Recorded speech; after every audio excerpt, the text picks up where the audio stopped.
Today, Project Altered Ego gets an old-school 60s-era drag car paint job. Here's an all-new muscle car. Today on Muscle Car, it's all about Altered Ego. Our 64 Comet takes a ride in the Wayback Machine with a 60s-style drag racer paint job. We even got a helping hand from one of Ed Roth's original artists.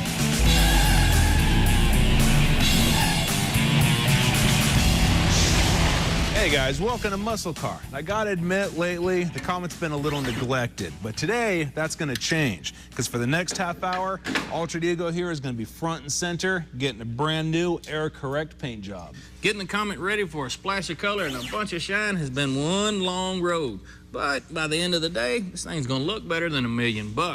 And we got a surprise guest today. That's a good friend of mine. It's got some pretty cool history. I'm Gary Miser. I do automotive illustration, I do custom painting and pinstriping, and I do graphic art for people for t-shirts. My hero is Ed Roth, and I love the Rat Fiend character and the monsters and the cars. And I met Ed Roth in 1988. He goes, "Have you ever drawn Rat Fiend?" And I says, "Have I ever drawn Rat Fiend?" I says, "I've been drawing since 9 years old." And then that's when I started doing the Rat Fiend art for him until he passed away in 2001. I'm a self-taught artist. I never had anybody really to teach me because nobody wanted to give away their trade secrets. So I just picked up a brush, and that's what started it all.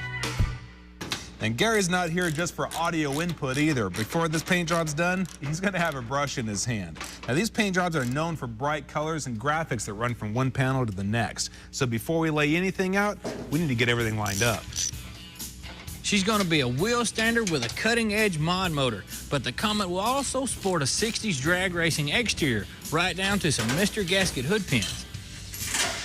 Not a whole lot putting in a set of hood pins. All it needs is a hole, tighten up to 2 jam nuts, you're good to go. Looks like we may have some floppage back here on the tail end, but I wanted to put something across this cowl to kind of keep it stiff anyways. You must just build like a bridge for it, so you mount this into it.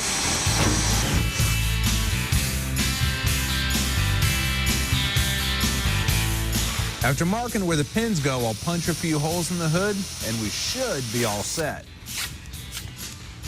If it's off, you get to fill the holes.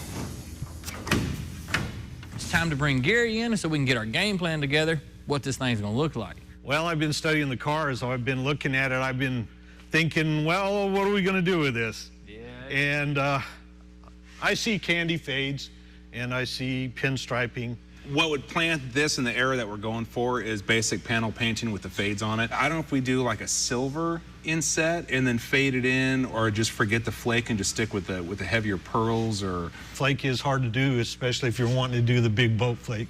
Yeah, it's a lot of time involved. Well, the big boat flake is what I really want to do. Yeah, it looks good. These things scream flake, whether it's in the lettering of it or a graphic or something. I mean, I just really believe that it should have some flake on it. I know on a lot of the old gassers, they made it look like a rocket in here. So we're gonna do A lot of work. a lot of work.